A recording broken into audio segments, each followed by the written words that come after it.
selamat datang di channel Teman Tidur. Di channel ini seperti biasa, saya akan kembali lagi dengan membawakan sebuah kisah misteri yang tentunya semoga saja dapat menemani aktivitas kalian semua. Yuk, daripada kita lama-lama, langsung saja kita masuk ke dalam ceritanya. Embun pagi masih menggantung di pucuk daun kopi ketika Gendis melangkahkan kaki keluar dari rumah bilik sederhana milik ibunya. Wajahnya bersih tanpa riasan, hanya dibalut bedak tipis warisan neneknya. Sorot matanya menunjukkan semangat, meski ada selapis tipis kecemasan yang tersembunyi di balik tatapannya. Hari itu, ia meninggalkan lereng Gunung Telomoyo, tempat ia lahir dan tumbuh, menuju kota Semarang untuk bekerja. Jaga dirimu, Nduk, pesan ibunya lirih, memeluk tubuh Gendis yang kecil dan kurus, tapi penuh tekad. Pergulenen ke Semarang ditempuh dengan bus antar kota yang sesak dan panas. Di pangkuannya, Gendis menggenggam erat secari kertas yang bertuliskan alamat rumah Juragan Sabto. Ia mendapat pekerjaan dari mulut ke mulut ibu. Gendis mendengar dari tetangganya bahwa Juragan Sabto sedang mencari pembantu rumah tangga. Tak ada surat lamaran, tak ada wawancara resmi. Hanya keyakinan dan restu ibu yang jadi bekal saat bus menurunkannya di pertigaan jalan besar. Gendis melanjutkan perjalanan dengan berjalan kaki menuju kawasan perumahan elit yang tampak sangat asing. Rumah-rumah besar berjajar rapi, semua berdinding kokoh, jauh dari rumah-rumah papan yang biasa ia lihat di desanya. Rumah Juragan Sabto berdiri megah dengan pagar besi tinggi dan taman luas yang tertata indah. Ketika gerbang dibuka, Gendis merasa seperti masuk ke dunia lain. Seorang perempuan setengah baya menyambutnya. Wajahnya datar dan pandangannya tajam. "Kamu Gendis?" tanyanya tanpa senyum. "Iya Bu, saya yang diminta kerja di sini," jawab Gendis sopan, menunduk. Wanita itu adalah Bu Marni, kepala pembantu di rumah Juragan Sabto. Ia langsung mengajak Gendis masuk dan menunjukkan kamar kecil di belakang rumah. Tempat Gendis akan tidur. Tidak banyak bicara, tidak ada sambutan hangat, hanya instruksi cepat dan keras. "Kamu kerja bantu di dapur, bersih-bersih ruang tamu, dan antar minum kalau ada tamu. Jangan ikut campur urusan lain. Paham?" Gendis mengangguk cepat. Ia tahu dirinya pendatang dan tak ingin menimbulkan masalah. Hari-hari pertama dilalui Gendis dengan rajin. Ia bangun paling pagi, membantu memasak, menyapu halaman, hingga membersihkan perabot rumah yang penuh ukiran mahal. Senyum dan sikap sopannya membuat anak perempuan Juragan Sabto, Lila, yang masih SMP, cepat akrab dengannya. Bahkan kadang Gendis diminta menata rambut Lila sebelum sekolah. Namun tidak semua menyambut Gendis dengan tangan terbuka. Tari, pembantu yang sudah 3 tahun bekerja di rumah itu, mulai menunjukkan ketidaksenangannya. Diam-diam, ia merasa terusik oleh kehadiran Gendis. Wajah Gendis yang bersih dan tingkah lakunya yang halus perlahan menarik perhatian seluruh isi rumah. Bahkan Nyonya Sabto, yang biasanya cuek terhadap para pembantu, beberapa kali memuji kerja Gendis. "Kamu asal dari mana Gendis?" Nyonya Sabto suatu pagi saat sarapan. Suaranya lembut dari lereng Gunung Telomoyo. "Bu," jawab Gendis sopan, sambil menuangkan teh hangat ke cangkir porselen. "Kok bisa sopan dan rajin begitu ya? Jarang saya lihat yang seperti kamu." Tari yang mendengar percakapan itu hanya diam sambil mengetatkan rahang. Ia merasa tersisih. Biasanya, hanya dialah yang dipercaya mengurus makanan keluarga. Kini, tugas itu sering dilimpahkan ke Gendis. Beberapa kali, Tari dengan sengaja menyembunyikan peralatan dapur yang biasa digunakan Gendis atau menuduhnya lupa menutup keran. Tapi Gendis tak pernah membalas. Ia hanya meminta maaf dan diam-diam memperbaiki kesalahan yang bahkan bukan ulahnya. "Jangan terlalu polos, Nduk. Di sini nggak semua orang baik," bisik Mbok Rini, pembantu tua yang bekerja sejak zaman orang tua Juragan Sabto. Gendis hanya mengangguk kecil. Ia masih berusaha menyesuaikan diri. Suatu sore, saat Gendis sedang menyiram tanaman di halaman belakang, ia melihat Juragan Sabto pulang dari kantor. Pria itu berjalan perlahan, mengenakan batik mahal, dan membawa map hitam. Pandangannya tertuju pada Gendis, dan sesaat berhenti. Senyum kecil muncul di wajah pria paruh baya itu. "Baru ya?" tanyanya ramah. Gendis menunduk cepat. "Iya, Juragan, baru seminggu." "Bagus. Rumah ini memang butuh orang yang telaten. Kerjamu bagus ya." Lalu ia masuk ke rumah, meninggalkan Gendis yang masih menunduk dengan perasaan tidak enak yang entah kenapa mulai tumbuh di dadanya. malam harinya. Saat Gendis sedang membersihkan gelas-gelas di ruang makan, Tari mendekat dengan nada menyindir. "Cepat, juga kamu bikin juragan senyum-senyum. Baru seminggu loh." Gendis menatap Tari dengan kening berkerut. "Maksud Mbak?" Tari tertawa sinis. "Ya udah, sok nggak ngerti aja." Gendis tidak membalas. Ia hanya kembali menunduk dan menyelesaikan pekerjaannya. Tapi kata-kata Tari menggema di kepalanya hingga ia berbaring di ranjang tipis di kamarnya malam itu. Beberapa minggu berlalu, Gendis tetap bekerja dengan rajin. Namun, ia mulai merasa bahwa suasana rumah berubah. Tatapan Juragan Sabto padanya makin sering, kadang terlalu lama untuk ukuran sekadar memerhatikan pembantu. Ia juga mulai sering memanggil Gendis ke ruang kerja untuk alasan yang tidak jelas, seperti sekadar membawakan kopi atau menanyakan siapa yang membersihkan vas bunga. "Cantik juga ya, kamu Gendis, kulitmu bersih banget," ujar juragan suatu hari saat Gendis sedang menuangkan kopi. Gendis hanya tersenyum kaku kemudian buru pamit keluar ketika pintu tertutup. Jantungnya berdetak lebih cepat dari biasanya.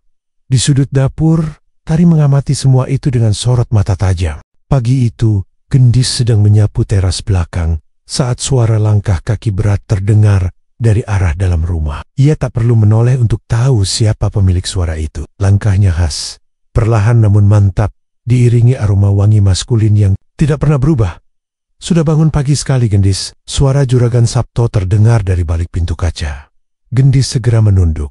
"Iya, Juragan, saya bersih-bersih halaman belakang dulu." Pria itu tidak menjawab. Ia hanya berdiri di ambang pintu, memperhatikan tubuh kurus Gendis yang sedang menyapu. Beberapa detik yang terasa seperti menit berlalu dalam hening yang ganjil. Gendis merasakan tatapan itu menelusuri dirinya, membuat bulu kuduknya meremang. Setelah beberapa saat, Juragan Sabto kembali ke dalam, meninggalkan jejak dingin yang tak kasat mata. Hari-hari berikutnya, perlakuan Juragan Sabto pada Gendis makin mencolok. Ia mulai sering muncul tiba-tiba ketika Gendis sedang bekerja. Kadang hanya untuk menanyakan hal remeh, seperti "Kamu suka bunga mawar, Gendis?" Atau "Sudah sarapan belum?" Pertanyaan-pertanyaan yang terdengar biasa tapi terasa tak wajar bila keluar dari seorang majikan kepada pembantu barunya. Gendis mencoba menanggapinya sopan. Ia menahan diri untuk tidak memperlihatkan gelisahnya, meski batinnya mulai digerogoti rasa takut yang tumbuh perlahan. Ia tahu bahwa ia tidak bisa sembarangan bicara. Rumah besar itu tak pernah benar-benar sepi. Tapi anehnya, ia mulai merasa seperti sedang sendirian di tengah banyak mata yang memperhatikan, termasuk mata yang tak kelihatan. Malam hari, saat ia sudah bersiap tidur, kamar kecilnya di dekat dapur terasa lebih sempit dari biasanya. Gendis sering terbangun tiba-tiba. Keringat dingin mengalir dari pelipis. Ia merasa seperti ada seseorang yang berdiri di balik tirai jendela, mengintip. Tapi saat ia berani membuka tirai itu, hanya gelap pekat dan suara jangkrik yang menyambutnya. Suatu sore, ketika semua penghuni rumah sedang keluar, Gendis membersihkan kamar kerja Juragan Sabto di meja. Tergeletak sebuah foto lama. Rosep membawanya melihat lebih dekat foto seorang perempuan muda yang mirip dirinya. Sebelum sempat memperhatikan lebih jauh, suara pintu yang berderit membuatnya menoleh. Juragan Sabto berdiri di ambang pintu, diam-diam memperhatikannya. "Kamu mirip seseorang yang saya kenal dulu," ujarnya pelan. Gendis cepat-cepat menaruh kembali foto itu dan menunduk. "Maaf Juragan, saya tidak sengaja." "Tidak apa-apa, kamu memang cantik seperti dia," kata Juragan pelan sambil melangkah masuk. Gendis mundur perlahan, menjaga jarak. Tapi pria itu terus mendekat. Saat hanya berjarak satu langkah, Juragan mengangkat tangannya, menyelipkan sehelai rambut Gendis yang jatuh ke pipi. Sentuhan itu lembut, tapi membuat jantung Gendis berdegup kencang karena takut. "Bukan kagum. Maaf, saya harus menyapu halaman depan," ucap Gendis cepat, lalu keluar dengan tergesa, meninggalkan ruangan itu tanpa berani menoleh. Di dapur, ia menggigil meski udara cukup hangat. Wajahnya pucat. Ia tahu ini bukan lagi soal keramahan. Ada niat tersembunyi yang sedang mengintai dari balik senyum Juragan Sabto. Beberapa hari kemudian, kejadian serupa terulang. Kali ini, saat ia sedang menjemur pakaian, Juragan Sabto muncul dari belakang. Gendis yang sedang berdiri di bawah sinar matahari tiba-tiba merasa bahunya disentuh. "Kulitmu putih sekali, Gendis. Kamu pakai apa?" tanyanya dengan suara rendah. Gendis menepis halus sentuhan itu, berpura-pura tidak mendengarnya. Saya pakai sabun biasa, Juragan. Senyum Juragan terlihat ganjil, seperti menyimpan sesuatu yang gelap di baliknya. Ia tidak berkata apa-apa lagi, hanya diam menatap punggung Gendis beberapa saat, sebelum pergi meninggalkan aroma parfum tajam yang menyengat. Malam itu, Gendis tidak bisa tidur. Ia memeluk lutut di ranjang sempitnya, menatap pintu kayu yang tak punya kunci. Suara tikus di loteng dan gesekan ranting di jendela makin menambah ketegangan. Dalam sunyi malam, ia mendengar langkah kaki pelan di lorong belakang. Suara itu berhenti tepat di depan kamarnya. Ia menahan napas. Tok, tok. Suara ketukan pelan membuat darahnya berhenti mengalir sejenak. Gendis, suara berat itu memanggil. Dari balik pintu, ia menggigit bibirnya, menahan gemetar. Tidak menjawab, tidak bergerak. Beberapa detik kemudian, suara itu menghilang, berganti dengan derit langkah perlahan menjauh. Tapi malam itu, Gendis tidak tidur sama sekali. Ia berjaga sampai ayam jantan pertama berkokok. Keesokan harinya, wajah Gendis tampak lesu. Mbok Rini memperhatikannya sambil menyerahkan piring berisi sarapan. "Kamu pucat nduk?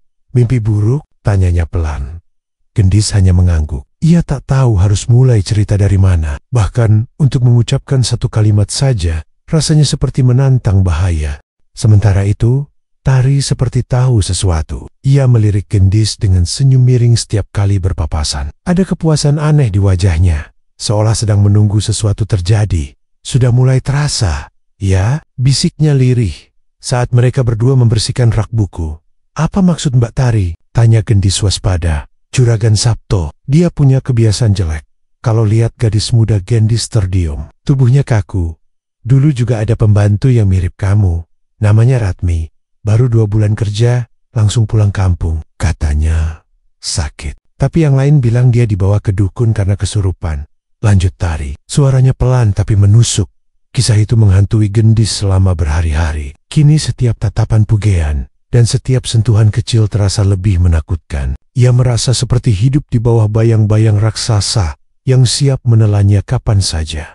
Malam demi malam, suara langkah kaki di lorong makin sering terdengar. Kadang ketukan muncul di jendela kecil kamarnya, meski saat diperiksa tak ada siapa-siapa di luar. Dan selalu, setelah suara itu hilang, Gendis mendengar suara napas berat, seperti seseorang yang berdiri tepat di sisi ranjangnya. Ia menahan tangis, memeluk tubuhnya sendiri. Ia tahu sesuatu sedang mendekat, sesuatu yang bukan hanya manusia. Hari itu hujan turun sejak sore, deras dan tanpa jeda. Petir menyambar beberapa kali, mengguncang kaca jendela rumah besar Juragan Sabto. Udara terasa lembab, dan bau tanah basah memenuhi setiap sudut bangunan. Gendis duduk di dapur, mengganggotkan tangan di atas tungku kecil sambil menunggu air mendidih untuk menyeduh teh. Tak lama kemudian, Mbok Rini datang membawa baki kosong. "Gendis, tolong bawakan teh ke ruang kerja Juragan," katanya, mau minum hangat. Gendis mengangguk, menyendokkan gula ke dalam cangkir, dan menuangkan teh panas. Ia melangkah hati-hati melewati lorong gelap yang menuju ruang kerja di lantai bawah. Satu-satunya suara hanyalah derai hujan dan denting halus porselen di atas baki. Ketika ia mengetuk pintu, suara berat dari dalam menyahut, "Masuk saja." Ia membuka pintu perlahan. Juragan Sabto duduk di belakang meja besar, mengenakan pakaian rumah berwarna gelap. Di hadapannya, berkas-berkas terbuka. Namun matanya tak lepas dari Gendis yang masuk membawa teh. "Letakkan di sini," ucapnya sembari menunjuk meja kecil di samping kursi tamu. Gendis menendok, meletakkan baki, lalu membalikkan badan hendak keluar. Namun sebelum sempat menggapai gagang pintu, suara Juragan Sabto menahannya. "Tunggu dulu Gendis. Duduklah sebentar, menemani saya minum." Ia ragu sejenak, tapi karena tak ingin menyinggung, ia duduk pelan di ujung sofa. Juragan menuangkan teh ke cangkir dan menyodorkannya pada Gendis. "Untukmu, tubuhmu pasti dingin," katanya dengan senyum yang dipaksakan ramah. Gendis menerima dengan kedua tangan. Uap teh naik perlahan ke wajahnya. Ia menyesap sedikit, lalu meletakkan cangkir kembali. Tak butuh waktu lama, kepalanya mulai terasa berat. Pandangannya kabur. Suara hujan yang tadinya jelas mulai terdengar sayup, seperti jauh dari telinga. Ia memegang pelipis, mencoba berdiri. Tapi lututnya lemas. Dunia di sekitarnya berputar pelan, lalu gelap. Gendis terbangun dengan rasa nyeri di sekujur tubuh. Ia mendapati dirinya terbaring di ranjang empuk yang tak asing kamar utama. Juragan Sabto Gaun tidur tipis menutupi tubuhnya, namun rasa dingin menjalar hingga ke tulang. Di antara kelopak mata yang berat, ia melihat cahaya lampu redup menyinari ruangan yang seharusnya tak pernah ia masuki. Tangannya gemetar saat menyentuh selimut, lalu tubuhnya mengejang ketika menyadari bahwa bagian dalam pahanya terasa perih, hangat, dan tidak nyaman. Ia terdiam sejenak, sebelum akhirnya menangis tanpa suara. Juragan Sabto berdiri di dekat jendela, menatap hujan dengan tangan menyilang di dada. Ketika menyadari Gendis sadar, ia mendekat. Tenang Gendis, semuanya sudah terjadi. Kamu perlu takut, aku akan menjaga rahasia ini. Gendis menatapnya dengan mata membelalak. Tubuhnya menggigil, ia membuka mulut, hendak berteriak, tapi suaranya tercekat. Juragan Sabto duduk di tepi ranjang, menyentuh pundaknya. Jangan melawan, kalau kamu bicara ke siapapun, orang-orang akan menyalahkanmu. Kau pembantu, aku juragan, tak ada yang akan percaya padamu. Gendis menangis. Seluruh tubuhnya seperti lumpuh. Hati dan jiwanya terasa robek, seakan-akan ia tak lagi utuh. Sejak malam itu, Gendis berubah. Ia lebih banyak diam, gerak-geriknya kaku. Matanya selalu menunduk. Mbok Rini beberapa kali bertanya. Namun Gendis hanya menggeleng sambil memaksa. Tersenyum. Tari, entah kenapa, tampak lebih sinis dari biasanya. Ia pernah berkata lirih saat berpapasan di dapur. Akhirnya kamu juga merasakannya. Ya, Gendis tak menjawab. Ia tahu, tak ada yang bisa menolongnya. Bahkan langit pun tak lagi mendengar doa-doanya. Malam-malam berikutnya, pintu kamarnya yang tak bisa dikunci selalu membuatnya ketakutan. Suara langkah kaki tetap datang, dan kali ini bukan hanya berdiri di depan pintu, tapi masuk. Tanpa suara, tanpa cahaya. Juragan Sabto selalu membawa ancaman, kadang hanya dengan kata, kadang dengan kekuatan tubuhnya yang besar. Kalau cerita, aku bisa kirim orang ke desamu. Kamu tahu, anak seperti kamu bisa lenyap tanpa jejak di kota besar. Gendis tak bisa tidur. Setiap malam adalah siksaan. Ia berbaring menahan isak, tubuhnya menyembunyikan luka yang tak bisa dilihat mata. Suatu pagi, Gendis menyelinap keluar rumah sebentar, berpura-pura ke pasar untuk membeli kebutuhan dapur. Namun, alih-alih belanja, ia duduk sendirian di pinggir sungai, menatap air yang mengalir deras. Ia berpikir tentang pulang, tapi bayang-bayang ancaman Juragan Sabto terlalu besar. Ia tak ingin keluarganya ikut menjadi korban. Ketika kembali ke rumah, ia mendapati Juragan sudah menunggunya di ruang tamu. Wajahnya datar, tapi sorot matanya tajam. Jangan coba-coba kabur Gendis, kamu milikku sekarang. Katanya lirih, tapi mengancam. Malam itu, Gendis menatap langit dari balik jendela kamarnya. Hujan sudah reda, tapi hatinya masih dilingkupi badai. Ia tahu, tak akan ada keajaiban yang datang menyelamatkannya. Kalau ingin lepas, ia harus mencari jalannya sendiri. Dan jauh di dalam hatinya, amarah perlahan menyala. Bukan sekadar dendam, tapi sesuatu yang lebih gelap hasrat untuk membalas. Tak peduli bagaimana caranya, ia ingin Juragan Sabto merasakan ketakutan yang selama ini ia telan sendiri. Malam-malam di rumah besar itu kini menjadi lebih sunyi, namun keheningan bukan lagi penyejuk bagi Gendis. Di balik pintu kamarnya yang tak pernah bisa terkunci, ia hidup dalam ketegangan yang tak pernah reda. Ia tahu, kapanpun suara langkah itu bisa datang lagi, dan kali ini lebih dari sekadar menginjakkan kaki di kamarnya, tapi membawa teror yang lebih mengerikan. Juragan Sabto menjadi lebih berani, tak lagi menyamarkan niat busuknya dengan rayuan atau pujian. Ia mendatangi Gendis dengan mata penuh nafsu dan ancaman, membuat gadis itu menggigil ketakutan bahkan sebelum disentuh. Di salah satu malam kelam, ia mendekap Gendis dari belakang di dapur ketika Mbok Rini dan Tari sudah tertidur. Kamu milikku, Gendis, bisiknya. Bau alkohol dari napasnya menusuk hidung. Dan aku tahu alamat rumahmu. Jangan macam-macam, Gendis. Hanya bisa diam, tubuhnya kok. Kata-kata itu menghantam keras, membuatnya sadar bahwa kini bukan hanya dirinya yang terancam. Keluarganya ibu yang sudah renta, adik laki-lakinya yang masih sekolah, semua bisa menjadi korban jika ia berani melawan. Sejak malam itu, Gendis hidup dalam kepasrahan yang menyesakkan. Tiap pagi ia bekerja seperti biasa, tapi wajahnya pucat dan matanya kosong. Ia mencoba menyembunyikan luka batin dengan senyuman palsu. Tapi Tari seperti mencium perubahan. Kenapa kamu makin pendiam, Dis? Tanya Tari suatu pagi. Jangan-jangan kamu ngelaporin sesuatu ya? Gendis menggeleng cepat. menunduk. Ia tak tahu apakah tari bersimpati atau malah memata-matai atas suruhan juragan. Namun secerca harapan datang ketika seorang tukang kebun tua bernama Pak Wiryo kembali bekerja setelah cuti panjang. Lelaki tua itu sederhana, pendiam, namun sorot matanya jernih dan baik. Suatu sore, saat Gendis membawakan segelas air ke kebun belakang, ia memberanikan diri untuk bicara. "Pak, saya mau tanya, kalau saya kirim surat ke kampung, bisa titip lewat Bapak?" Tanyanya pelan, hampir berbisik. Pak Wiryo menoleh, alisnya mengernyit sedikit, namun ia hanya menjawab, "Bisa, asal bukan surat yang isinya bahaya." Gendis mengangguk. "Cepat enggak, Pak? Cuma buat ibu saya. Nanya kabar." Hari itu, sepulang dari dapur, Gendis menulis surat pendek. Isinya sederhana. Ia baik-baik saja, meminta ibunya menjaga diri, dan sedikit memberi kode agar sang ibu berhati-hati terhadap orang tak dikenal. Surat itu diselipkan ke dalam amplop polos tanpa nama pengirim. Namun ketika malam tiba, semuanya publik. Juragan Sabto menggedor pintu kamarnya. Dengan langkah terburu, ia masuk dan melemparkan sepucuk surat ke arah Gendis. "Kamu pikir aku bodoh?" hardiknya. "Kamu kira aku nggak tahu kamu mau cari bantuan? Kamu pikir kamu bisa kabur dariku?" Gendis terdiam. Surat yang ia titipkan rupanya dicegat. "Aku bisa saja kirim orang ke kampungmu sekarang juga. Hancurkan rumah ibumu. Culik adikmu. Mau itu terjadi?" ancamnya sambil menatap tajam.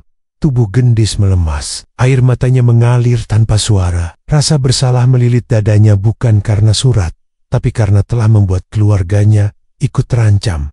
Juragan Sabto mendekat. Suaranya menurun, menjadi bisikan yang menyeramkan. "Kamu akan tetap di sini, melayaniku, diam, dan tidak macam-macam. Kalau kamu berani coba-coba lagi, kubunuh kamu dan semua yang kamu cintai." Setelah itu, ia pergi, membanting pintu sekeras mungkin. Gendis terduduk, memegangi surat yang diremas hingga lecek.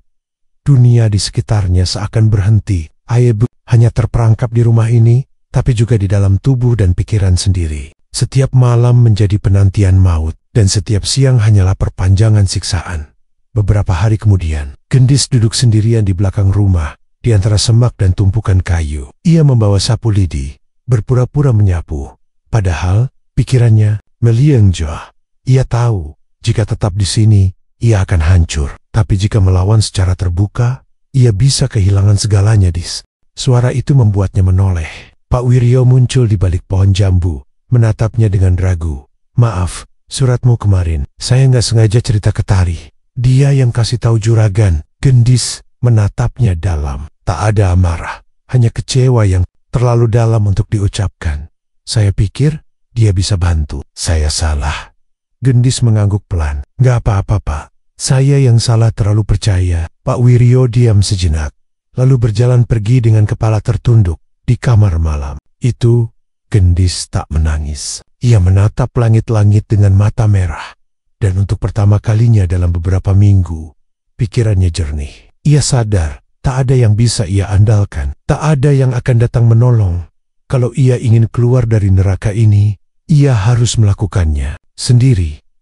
Dan malam itu, ketika suara langkah juragan mendekat lagi di lorong, Gendis tak lagi hanya merasa takut. Ia mulai merancang sesuatu, sebuah rencana diam-diam untuk bisa lepas. Entah bagaimana, entah dengan cara apa, dan jika dunia tak memberi tempat bagi perempuan yang terluka, maka ia sendiri yang akan menciptakan jalannya. Meskipun harus melewati jalan gelap yang belum pernah ia bayangkan sebelumnya. Langit malam Semarang menggantung pekat, seolah tahu ada jiwa yang hendak melarikan diri dari neraka. Gendis memeluk kain lusuh yang hanya mampu menutupi sebagian tubuhnya yang lemah. Langkahnya pelan tapi pasti, menyusuri lorong belakang rumah besar itu, menyelinap melewati pagar rendah yang sebagian sudah berkarat. Ia tak tahu kemana akan pergi. Hanya tahu satu hal, ia harus pergi malam ini, atau tidak akan pernah. Angin malam menggigit kulitnya, membawa bau tanah basah dan dedaunan. Yang sandalnya lepas, entah di mana, saat ia menerobos semak dan pepohonan yang tumbuh liar. Gendis hanya terus berjalan, menembus gelap, menuju tempat yang bahkan ia tak tahu ada atau tidak. Kakinya mulai lecet, duri menusuk kulit, darah mengalir pelan. Tapi ia tak peduli, jiwa dan tubuhnya sudah terlalu penuh luka untuk merasa sakit yang baru. Setelah berjalan entah berapa lama, ia sampai di pinggiran hutan yang tampak seperti tak terjamah. Di kejauhan, tampak cahaya kecil dari gubuk tua. Ragu, tapi tak punya pilihan lain, Gendis mendekat. Langkahnya goyah saat mencapai halaman beralaskan tanah. Kepalanya pening, dunia seperti berputar. Lalu gelap, ia terbangun di dalam gubuk dengan atap ijuk dan dinding anyaman bambu. Bau dupa samar menyelimuti udara. Tubuhnya dibalut kain tipis, luka-luka di kakinya dibersihkan seadanya. Di sudut ruangan, seorang kakek tua duduk bersila di depan tungku kecil. Jenggotnya putih, matanya tajam, tapi tak memancarkan kebencian. Kau akhirnya bangun. Suara kakek itu dalam, namun tak terdengar menghakimi. Siapa namamu, Nduk? Gendis, jawabnya lirih. Mencoba bangkit namun ditahan oleh rasa sakit yang menjalar dari pinggang ke seluruh tubuh. Kau dari mana? Tanya sang kakek. Menuang air hangat ke mangkuk tanah liat Gendis menandok. Tangis yang sudah lama ia tahan, akhirnya pecah. Air mata mengalir tanpa suara, tapi tak bisa dibendung. Kakek itu tidak berkata apa-apa. Ia hanya duduk, menunggu hingga tangis Gendis mereda. Saat Gendis mulai bisa bicara, ia ceritakan segalanya. Tentang rumah besar itu, tentang juragan yang tak pernah berhenti mencabut harga dirinya, tentang rasa takut, hina, dan kebencian yang tumbuh dari luka-luka dalam tubuhnya. Ia berkata pelan, tanpa memohon simpati, hanya ingin didengar. Sekali ini saja, oleh seseorang yang tak menghakimi. Kakek tua itu tetap diam untuk waktu yang lama. Kemudian ia berdiri, berjalan pelan ke belakang, lalu kembali dengan secangkir ramuan berwarna gelap. Minumlah ini. Antak, cenekap. Gendis menatap cairan itu ragu, tapi akhirnya meneguknya perlahan. Rasanya pahit, namun hangat menjalari dadanya. Kenapa kakek tolong saya? Tanyanya kemudian. Sebab aku tahu rasa sakit seperti itu. Aku pernah melihatnya. Dan pernah merasa. Malam itu mereka duduk lama dalam diam. Angin di luar mengayunkan daun-daun pohon di hutan, menciptakan suara seperti bisikan-bisikan dari dunia lain. Hari-hari berikutnya, Gendis tinggal di gubuk itu. Ia membantu sang kakek membersihkan daun-daun kering, mengambil air dari sungai kecil di dekat sana, dan sesekali menumbuk ramuan. Kakek itu memperkenalkan dirinya sebagai Mbah Guntur, seorang pertapa yang telah lama meninggalkan kehidupan kota. Tak banyak bicara, tapi pandangannya tajam, seakan bisa menelanjangi isi hati seseorang tanpa harus mendengar cerita. Gendis merasa aman di sana, namun di dalam dirinya, bara belum padam. Setiap kali ia menutup mata, wajah Juragan Sabto muncul. Bau napasnya, sentuhan tangannya, ancamannya, bara itu tak akan padam. Nduk, selama kamu hanya memeluk luka, ucap Mbah Guntur suatu sore. Kalau ingin melepaskannya, kamu harus memilih jalan yang akan mengubahmu selamanya. Aku ingin membalas dendam, Mbah, ujar Gendis dengan suara parau. Bukan hanya untuk aku, tapi untuk semua perempuan yang tak pernah bisa melawan. Mbah Guntur menatapnya lama, lalu berdiri dan berjalan ke belakang gubuk. Gendis mengikutinya. Di sana, tersembunyi di balik pohon tua dan semak rimbun, terdapat semacam altar kecil dari batu hitam. Di atasnya, tergeletak benda-benda aneh. Tulang hewan, potongan kain berwarna merah tua, dan botol-botol kecil berisi cairan keruh. Inilah jalan yang kau minta, ujar Mbah Guntur dengan nada berat. Ilmu hitam yang akan mengoyak batas antara dunia manusia dan arwah. Tapi satu hal yang harus kau ingat, Gendis. Dendam akan memberimu kekuatan, tapi juga akan menggerogoti jiwamu. Gendis menatap altar itu dengan napas tertahan. Tak ada jalan kembali setelah ini, lanjut sang kakek. Kau akan kehilangan sebagian dari dirimu, kelembutanmu, mimpimu, barangkali hatimu sendiri. Gendis menandok. Ia menggenggam kain di dadanya, mengingat semua rasa sakit yang pernah ia tahan. Kalau aku harus kehilangan diriku yang dulu demi menuntut keadilan, maka biarlah begitu, Mbah. Aku sudah mati saat malam itu terjadi. Yang hidup sekarang hanyalah dendam. Mbah Guntur menutup mata, menghela napas panjang. Kemudian, ia membungkuk, mengambil sebongkah batu kecil dan menggores telapak tangannya sendiri. Kalau begitu, ikut aku. Malam ini kita mulai. Dan malam itu, di tengah gemuruh angin dan cahaya bulan yang redup, Gendis memulai perjalanannya. Perjalanan menuju kekuatan yang tidak diberikan, tapi direnggut dari dunia kegelapan. Di depan altar batu itu, ia mengucapkan sumpah pertama dalam hidupnya, yang baru sumpah yang akan mengubahnya selamanya. Gendis duduk bersila di depan altar batu hitam. Keningnya basah oleh keringat meski malam begitu dingin. Di hadapannya, seekor ayam cemani terikat dengan erat, matanya liar, memancarkan ketakutan yang tak bisa diucapkan. Mbah Guntur berdiri di belakangnya, memegang pisau kecil dari logam kuno yang konon ditempa di malam Jumat Kliwon. Ini baru awal, kata Mbah Guntur pelan. Setiap ilmu punya harga, dan semakin besar kuasanya, semakin tinggi harga yang harus dibayar. Tanpa keraguan, Gendis menerima pisau itu. Tangannya sedikit gemetar, tapi matanya tetap tajam menatap ke arah ayam hitam di hadapannya. Dengan satu gerakan cepat yang membuat hatinya terasa seperti meledak, ia menyayat leher ayam itu. Darah mengucur deras ke dalam mangkuk tanah liat yang sudah diberi bunga kenanga dan potongan bawang merah. Malam itu, Gendis resmi meninggalkan batas antara manusia biasa dan jalan kegelapan. Hari-hari berikutnya dipenuhi ritual. Mbah Guntur mulai mengajarinya puasa.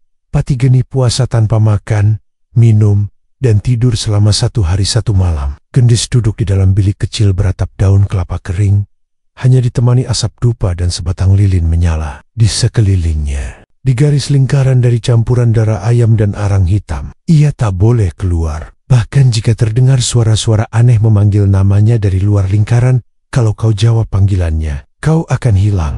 Pesan Mbah Guntur sebelum meninggalkannya. Sendirian, pada malam ketiga, suara itu datang. Lirih, nyaris seperti bisikan angin, tapi jelas. Gendis, Gendis. Awalnya ia menutup telinga, tapi suara itu makin dekat, makin jelas. Ia bahkan mendengar tangis bayi, suara perempuan memohon, hingga tawa pria yang terdengar mirip. Juragan Sabto, tubuhnya menggigil. Tapi ia tak beranjak, tak bicara, tak bereaksi. Menjelang subuh, lilin padam dengan sendirinya. Dan di saat itulah, Gendis tahu, ia lulus ujian pertama. Ritual berikutnya lebih berat. Mbah Guntur menanamkan benda-benda gaib ke dalam tubuhnya. Setiap malam Jumat, ia harus menelan batu kecil berwarna hijau gelap yang sebelumnya direndam dalam darah kambing hitam. Batu itu terasa dingin, tapi saat memasuki tenggorokannya, tubuhnya langsung panas seperti terbakar dari dalam. Tubuh Gendis berubah. Mata hitamnya kini kadang memancarkan kilau merah saat marah. Suaranya bisa memekik tinggi dan memecahkan kaca. Ia bisa mengendap tanpa suara. Berjalan di tanah berlumpur tanpa meninggalkan jejak. Namun di balik semua kekuatan itu, ada harga yang tak kasat mata. Bayangan-bayangan mulai mengikuti Gendis. Bukan bayangan biasa, tapi sosok-sosok tinggi kurus dengan wajah hancur, mata putih, dan tangan panjang yang selalu berdiri di sudut ruangan saat malam tiba. Mereka tidak bicara, hanya memandanginya dengan tatapan kosong. Kadang, saat Gendis tertidur, ia merasa tangan-tangan dingin itu menyentuh wajahnya, membuka matanya paksa, dan membisikkan kata-kata yang tak dimengerti, tapi membuat darahnya membeku. Mbah Guntur mulai khawatir. Ilmu ini tidak mengenal batas kalau tidak dikendalikan, ucapnya suatu pagi. Kau harus tahu kapan berhenti, Endu. Tapi Gendis tak bisa lagi kembali. Ia sudah terlalu jauh. Aku tidak bisa berhenti, Mbah. Ucapnya tegas. Aku harus membuatnya menderita. Harus. Mbah Guntur mengangguk pelan, tapi di matanya tampak keraguan. Ia tahu setiap murid yang ia bimbing menuju jalur ini selalu sampai pada satu titik. Haus kekuatan, haus pembalasan. Dan setelah dendam selesai, mereka seringkali tak tahu bagaimana kembali jadi manusia. Suatu malam, Gendis melakukan pemanggilan arwah untuk pertama kalinya. Ia duduk di tengah lingkaran garam dan arang. Di depannya, mangkuk tanah liat penuh darah, kelinci, dan rambutnya sendiri. Ia memanggil arwah perempuan bukan sembarang arwah, tapi yang mati karena diperkosa dan dibunuh di pinggiran kota bertahun-tahun lalu. Arwah itu dipilih bukan tanpa sebab. Gendis merasa terhubung. Mereka punya luka yang sama. Saat asap dupa memenuhi ruangan, udara berubah. Hawa dingin menyelimuti. Api lilin bergoyang liar dan Ea datang. Bayangan perempuan bergaun putih, rambut panjang menutupi wajah, muncul di pojok ruangan. Gendis merasa tubuhnya tertarik ke dimensi lain. Suara-suara gaib membisikkan kutukan dalam bahasa yang ia belum sepenuhnya pahami. Tapi rasanya seperti nyanyian kematian. Gendis bertanya, bagaimana cara menyiksa seseorang tanpa menyentuhnya? Arwah itu tidak menjawab. Tapi saat pagi datang, Gendis mendapati sebuah tulisan terbakar di dinding bambu gubuk, ambil bayangannya, maka jiwanya akan terbelah. Malam-malam berikutnya Gendis berlatih teknik mengikat bayangan. Ia belajar bagaimana mengambil rambut seseorang dari kejauhan, bagaimana mengutuk lewat boneka jerami dan benda milik korban. Ia mencoba pada tikus, lalu burung gagak, lalu sika, kucing milik tetangga desa. Dan semuanya tunduk, tubuh mereka lumpuh, mata mereka kosong, nafas mereka berhenti pelan, tanpa sentuhan. Kini Gendis sudah siap membawa teror kepada laki-laki yang telah menghancurkan hidupnya, tapi di malam ke-21, saat ia hendak tidur setelah ritual panjang, Gendis melihat cermin tua di sudut ruangan. Untuk pertama kalinya, ia tak mengenali wajahnya sendiri. Matanya hitam legam, kulitnya pucat dan dingin. Senyumnya bukan miliknya. Ia menyentuh wajah itu dengan ragu, dan dari dalam cermin, sesuatu yang mirip dirinya tersenyum balik, tapi dengan taring tajam dan mata penuh kebencian.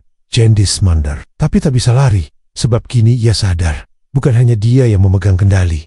Ilmu hitam bukan sekadar alat, ia adalah makhluk, dan kini makhluk itu hidup di dalam dirinya. Rumah megah Juragan Sabto di kawasan elit Semarang, kini tak lagi terang benderang seperti dulu. Tirai-tirai jendela selalu tertutup rapat. Aroma dupa dan kemenyan menggantikan wangi bunga di ruang tamu. Wajah-wajah penghuni rumah itu pucat dan gelisah. Dan semuanya bermula pada malam Selasa Kliwon.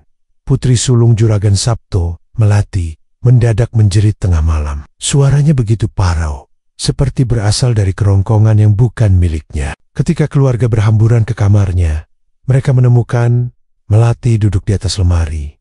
Wajahnya gelap, mata mendelik putih. Ia tertawa keras, lalu menunjuk ke arah jendela dengan tangan gemetar. "Ayah, dia sudah datang, perempuan itu yang kau kubur hidup-hidup di hatinya." Ucapan itu membuat tubuh Juragan Sabto membeku. Ia mencoba mendekati putrinya, tapi Melati menjerit keras, lalu mendesis dengan suara rendah yang tak seperti manusia. "Kau tak bisa kabur dari darah yang kau tumpahkan." Sejak malam itu, Melati tak bisa bicara normal. Ia hanya tertawa atau mengigau dengan kalimat-kalimat aneh, seolah ada yang menumpang di raganya. Istri Juragan Sabto, Nyai Ratna, mengalami kejang sehari setelahnya. Ketika sedang menyiram bunga di halaman, tubuhnya tiba-tiba ambruk. Kedua kakinya tak bisa digerakkan. Dokter datang, memeriksa, tapi tak menemukan penyebab pasti. "Apa ibu punya trauma atau kecelakaan sebelumnya?" tanya dokter, kebingungan. Nyai Ratna hanya menangis sambil menunjuk ke arah kamar belakang. Ketika ditanya apa yang ia lihat, ia hanya menjawab lirih, "Perempuan." Matanya merah, dia berdiri di depan cermin kamar, menatapku. Lalu, setiap malam setelah itu, Nyai Ratna bermimpi duduk di ruang makan bersama sesosok perempuan berambut panjang. Wajahnya selalu tertutup, tapi tangan dan bajunya dipenuhi darah segar. Kemudian giliran Sarti, pembantu senior di rumah itu. Ayadik mati di dapur. Mulutnya menganga seolah hendak berteriak. Matanya membelalak, menatap ke arah langit-langit. Anehnya, tak ada luka di tubuhnya, tapi di dinding dapur, dengan darah Sarti, tertulis kalimat besar, "Aku datang untuk yang berdosa." Seisi, Rama, panik. Juragan Sabto memanggil dukun, ustad, bahkan pendeta. Namun tak satu pun bisa menenangkan rumah itu. Setiap malam, lilin-lilin padam sendiri. Suara ketukan di dinding terdengar dari dalam kamar mandi. Suara perempuan tertawa lirih, menggema dari loteng. Dan setiap mimpi, Juragan Sabto selalu sama. Ia berada di sebuah padang gelap. Di tengahnya ada sumur tua yang mengeluarkan asap merah. Dari dalam sumur itu, muncul sosok perempuan dengan rambut menutupi wajah dan tubuh berselimut tanah. Ia berjalan perlahan ke arahnya, lalu berbisik satu kata, "Gendis." Juragan Sabto terbangun dengan napas tersengal dan tubuh basah oleh keringat. Tapi yang lebih menakutkan, setiap kali ia bercermin, di belakang bayangannya, tampak perempuan itu berdiri di luar Rama. Gendis mengamati dari kejauhan. Ia tak lagi mengenakan kebaya sederhana. Kini ia memakai kain hitam panjang dan selendang merah darah. Tatapannya dingin, kosong, tapi mengandung bara yang tak padam. Ia berdiri di bawah pohon beringin. Tua, bibirnya bergerak tanpa suara. Memanggil nama-nama, ia tahu waktunya sudah dekat. Bayangan-bayangan yang dulu menemaninya dalam ritual kini berada di sisinya. Mereka tak terlihat manusia, tapi bukan pula arwah sepenuhnya. Mereka adalah manifestasi dari rasa sakit, ketakutan, dan dendam yang tak pernah terhapus. Dan mereka tunduk pada gendis. Malam itu, suara azan maghrib baru saja mereda ketika semua lampu di rumah Juragan Sabto padam bersamaan. Genset tak berfungsi, HP tak ada sinyal. Seisi rumah diliputi gelap dan dingin yang tak wajar. Suara angin terdengar, meski jendela tertutup rapat. Tiba-tiba terdengar suara ketukan dari pintu depan. Tok, tok, tok, siapa yang datang malam-malam begini? Tanya salah satu sopir rumah. Namun, tak ada yang berani membuka. Ketukan itu berulang, semakin keras, seolah memaksa. Ketika Juragan Sabto mencoba mendekati pintu, ia melihat sesuatu dari kaca kecil di atasnya. Seorang perempuan berdiri, memunggungi pintu. Rambut panjangnya menjuntai hingga ke tanah. Ia mengenakan pakaian yang sangat dikenalnya. Itu kebaya merah yang dulu ia berikan pada gendis. Kebaya yang robek di bagian bahu karena malam terkutuk itu. Tubuh Juragan Sabto gemetar.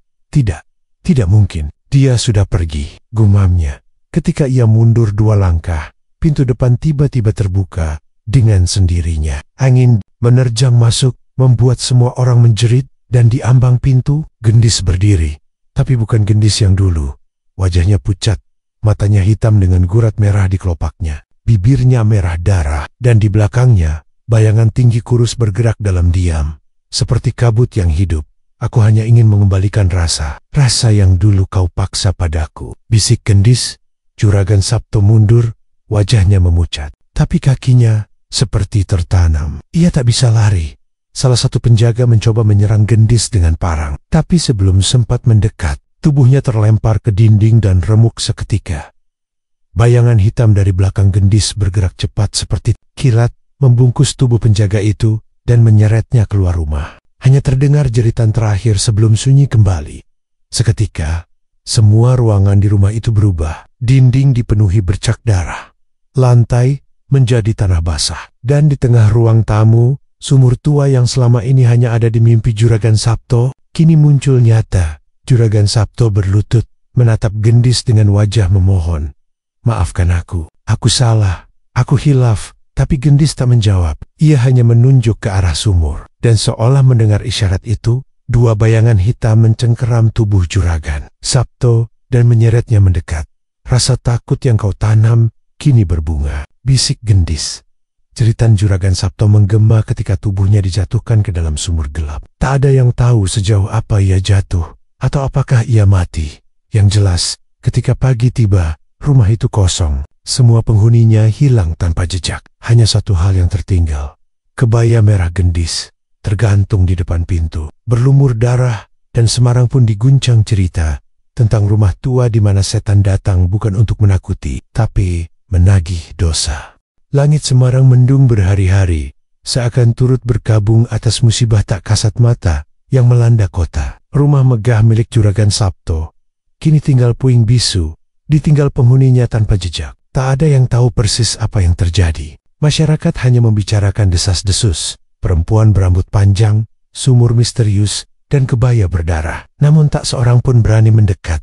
Di kejauhan, di balik kabut dan pohon-pohon tua, gendis berdiri di puncak bukit. Tubuhnya kurus, namun sorot matanya tak lagi lemah. Ia mengenakan pakaian serba hitam, dan di sekelilingnya, bayangan-bayangan hitam terus mengelilingi, melayang seperti asap. Mereka tak bersuara, tapi keberadaan mereka membebani udara.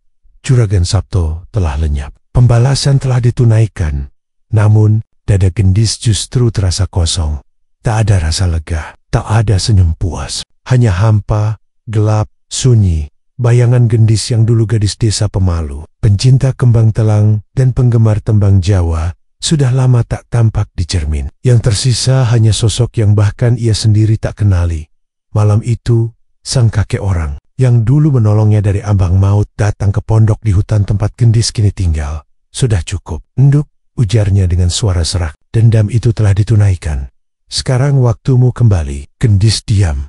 Matanya menatap tungku api yang menyala kecil. Api itu memantulkan bayangan wajahnya di dinding kayu. Tapi yang tampak bukan dirinya, melainkan wajah pucat dengan mata merah menyala. Tak bisa, kek, jawab gendis lirih. Mereka belum mau pergi. Sang kakek menatap ke sekeliling. Bayangan-bayangan itu semakin padat, seperti menyerap cahaya di dalam pondok. Udara menjadi dingin, meski api masih menyala. Kau telah membuka gerbang yang tak mudah ditutup, gumam si Kokik. Tapi selama jiwamu masih tersisa, masih ada jalan kembali. Namun Gendis tertawa pelan, pahit jiwaku. Mereka sudah menanamkan tanda di dalam tubuhku. Mereka sudah minum dari darahku. Mereka sudah berdiam di mimpi-mimpiku. Dan jika kau terus membiarkan mereka, kau akan jadi seperti mereka. Suara sang kakek meninggi. Bukan manusia, bukan roh, hanya kegelapan yang berjalan. Gendis menoleh perlahan. Matanya merah, tapi air mata mulai mengalir. Aku tidak tahu harus bagaimana, Kek. Setelah semua ini, aku bahkan tak tahu siapa aku. Malam itu, Gendis bermimpi. Ia berada di tengah lingkaran tanah berpasir. Diapit bayangan-bayangan hitam yang berdiri tegak, menatapnya tanpa mata. Di tengah lingkaran, berdiri sosok dirinya, tapi versi lain. Wajahnya datar, bibirnya tersenyum, tanpa emosi, dan darah mengucur dari ujung jarinya. Sosok itu berkata, "Kau memanggil kami, kau membuka pintu. Kini kau bagian dari kami. Tapi aku hanya ingin membalas. Aku hanya ingin keadilan. Keadilan tak menuntut darah demi darah." Suara itu menggema dari semua arah. Yang kau cari bukan kebenaran tapi rusa puisi. Dan rasa itu telah membusuk. Tiba-tiba, tanah di sekelilingnya retak. Tangan-tangan muncul dari bawah, meraih pergelangan kaki Gendis, menariknya turun. Ia berteriak, tapi tak ada suara. Hanya gema suara dirinya sendiri yang tertelan kegelapan. Ia terbangun dengan peluh dingin, tubuh menggigil, dan suara-suara masih berdengung di telinganya. Gending lirih, terdengar nyanyian Jawa lama yang ia kenal sejak kecil. Tapi nada it kini sumbang, seolah dimainkan oleh tangan yang telah membusuk. Esoknya, sang kakek datang lagi. Kali ini membawa kendi kecil berisi air dari 7 sumber mata air dan sesajen lengkap. Ia meletakkan kendi itu di hadapan Gendis. "Ini bukan air suci, ini cermin," katanya. "Minum ini dan kau akan melihat apakah kau masih Gendis atau sudah jadi bayangan dari dendamu sendiri." Gendis memandang kendi itu lama. Bayangan wajahnya tampak di permukaannya. Ia meraih kendi itu, lalu meneguk perlahan. Rasanya pahit bukan dari air, tapi dari ingatan yang mengalir dalam benaknya. Ia melihat dirinya menangis di sudut rumah juragan. Ia melihat ibunya di desa, mencari kabar tentang anak perempuannya yang tak pernah pulang. Ia melihat sang kakek duduk termenung menatap api, menyesal telah mengajarkan ilmu terlarang. Dan ia melihat dirinya sendiri tertawa di depan tubuh Juragan Sabto yang terjerembab dalam sumur. Tangis Gendis pecah. Bayangan-bayangan di sekelilingnya menjerit, bergelombang, berputar-putar. Mereka tak ingin kehilangan inangnya. Namun Gendis berdiri cukup. Dengan suara lantang, ia berkata, "Kalian datang karena aku memanggil. Tapi sekarang aku yang memutus. Pergilah, aku tak butuh kalian lagi." Bayangan-bayangan itu menggeliat, mencoba menyerangnya, tapi sang kakek segera menaburkan garam dan air kendi ke sekeliling Gendis, membentuk lingkaran pelindung. Jeritan makhluk-makhluk gaib itu menggema, lalu satu persatu lenyap menjadi asap hitam. Ketika semuanya tenang, Gendis roboh. Tubuhnya lelah, jiwanya koyak. Tapi untuk pertama kalinya dalam waktu yang lama, ia merasa ringan. Hari berganti minggu. Gendis memilih tinggal bersama sang kakek di ujung hutan, hidup sederhana dan jauh dari manusia. Ia tak lagi memanggil roh, tak lagi membaca mantra, tapi luka di hatinya belum sepenuhnya sembuh. Ia tahu itu akan menjadi bekas yang tak pernah hilang. Kadang-kadang, ia duduk di bawah pohon beringin tua dan menyanyikan tembang lirih. Gending lama yang dulu sering ia nyanyikan saat kecil. Tapi kini nadanya sendu, seolah mengenang sesuatu yang telah tiada. Itulah gending terakhir Gendis. Bukan lagu kemenangan, bukan lagu dendam, tapi lagu untuk dirinya sendiri sebagai pengingat bahwa dalam gelap ia pernah hampir kehilangan segalanya. Dan bahwa tidak semua yang membalas luka akan